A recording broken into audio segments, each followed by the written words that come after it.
Hi, this is author-philosopher Ronald E. Springer of EthicsUnderground.com here to continue the reading of Moral Armor, Chapter 8, Part 22, Emergency Ethics. Please hit like and subscribe before we dive in. A favorite story of mine has a young man skipping clams that had washed ashore back into the ocean. Another man approaches him and looking down the coast exclaims, "Why bother? You can't save them all, it doesn't matter anyway." Reaching for another, he replies, "It matters to this one." Now, this can be interpreted in two ways by either mindset, that it is our duty to spend our lives helping every slug that falls short of life's requirements, or as a profound respect for every life, for life as such, to be prized first and foremost by the one who is living it. Succumbing to one's own fears leads to an irrational bias favoring the unearned in all things. In situations of emergency, the means to basic existence such as food and safe shelter are desired firsthand without regard to their source. They simply must be had, or life cannot continue. This may be true, but to the fear-ridden, everything is an emergency. They seek to make their fears our priority at every turn, saying, "What are we going to do? We need food and we need it now. There is no time to discover the means of its creation or to investigate the cause of our plight. It exists for whatever reason, and it must be quelled, or we will die. Oh, and 4 hours from now it will happen again." If their panic convinces us that a valid crisis exists, then individual rights and conventional approaches are beside the point, and they've justified their seizure of our bounty to address it. We've all encountered this in their view of love.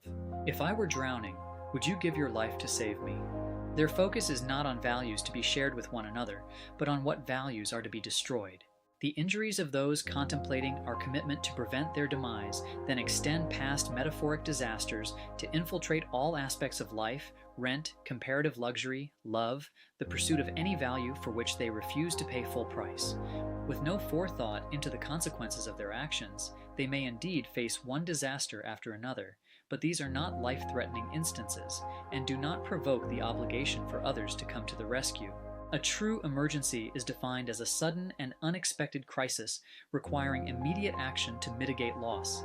It is a condition of existence where human life cannot be sustained. A ship sinking, a house burning down, an earthquake, a tornado, or a car accident are incalculable, non-repeating, tragic events which require immediate attention to restore the normal flow of life.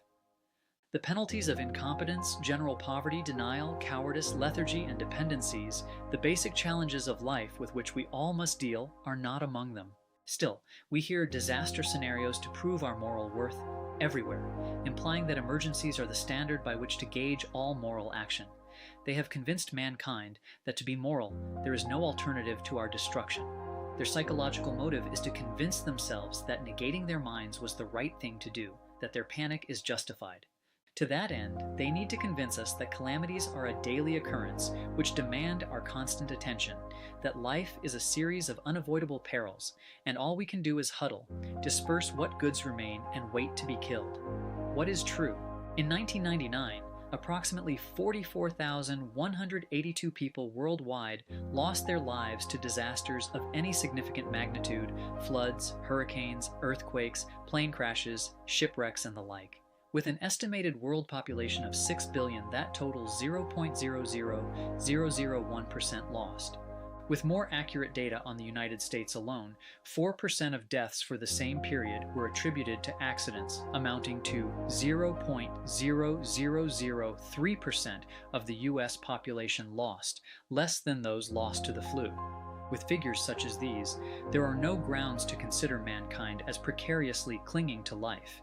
I've always been shocked by the moral commitments expressed by others in regard to this. On a plane, a woman once told me that she would fight to get the oxygen mask on her child before securing her own.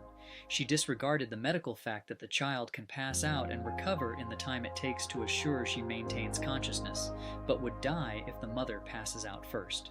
This is how thoughtlessly twisted false morality can be, to risk their own children for the shallow boast of what they'll give to save them, ahead of the circumstance which kills the child in the very next instant.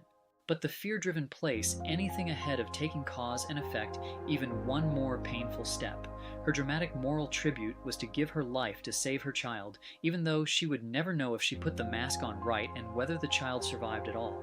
She thinks my moral stature is in question, and her response is to die to affirm it, not to stay in control, not to think, not to live. I was horrified for the child, but I know the false premise: sacrifice. I can hear popular moralities followers saying, I've done all that was asked of me. I've sacrificed my time to the lowest, loved those who deserved none, forgiven private moral atrocities, and kept nothing for myself, yet I'm not happy. No kidding, your morality has prevented it. You consider it noble to sacrifice your fulfillment as the first answer to anyone's needs that never cease, and wonder why you're not fulfilled. You're not set up for fulfillment. The error is in accepting premises without investigating their validity and instead just trying to live with them. The first sacrifice of the fear-driven was their minds, their self, so likewise, the first sacrifice they demand in their hostile agitation is our minds that question why. They brought us to the point where we seek happiness by practicing the tenets of spiritual destruction, ingraining patterns in us whose harmful results should be obvious. Happiness requires not sacrifice, but the renunciation of sacrifice. It takes plenty of effort to define and uphold high standards, to weigh situations rationally and make proper decisions, and to judge what is lovable and unlovable.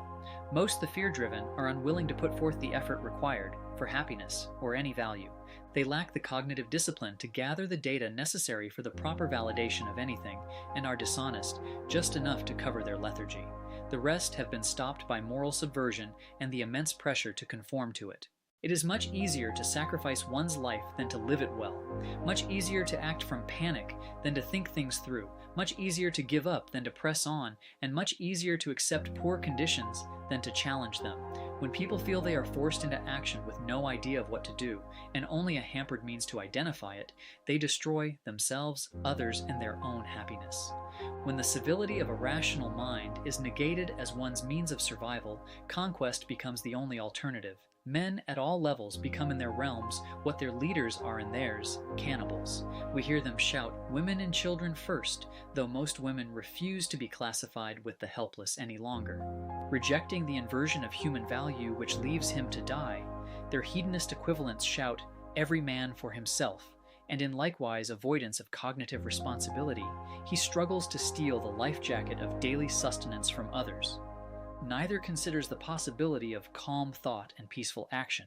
By their own anti-logic, this brings about an important caveat.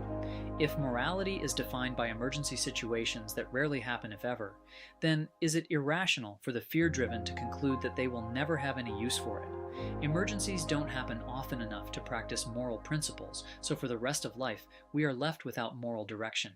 They have us thinking that without their emergencies, we cannot achieve any esteem, implying that outside the act of sacrifice, we are being immoral. With their attempt to restore moral value to daily life, their code of sacrifice just brings death and harm into civil situations. That's all for now. Next up is sacrifice. I split these videos up by subject so you'd have a better chance of finding moral armor and then perhaps go through the whole thing for free. Why? To help create a leader in every life.